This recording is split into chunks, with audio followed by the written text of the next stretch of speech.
Hi guys, so for today's vlog, i-unbox natin tong wireless na hair straightener. So ayan. So parang naging obsessed naman ako ngayon sa mga hair straightener.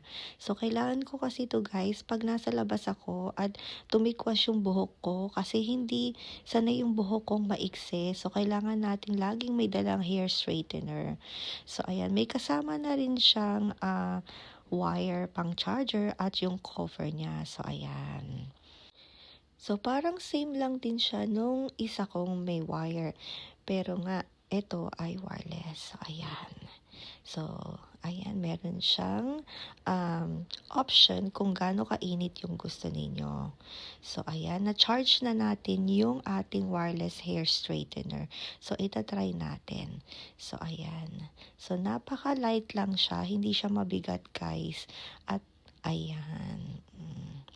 So, ayan. Anong masasabi ninyo, guys? Comment down below. So, syempre, sa likod din. Ayan. O, diba, guys? So, ayan. Isa pa. Syempre, hindi naman basa-basa agad-agad yan magko-curve. Ayan. O, diba? Alright, guys. Thank you, guys, for watching. See you guys next time, guys. Bye!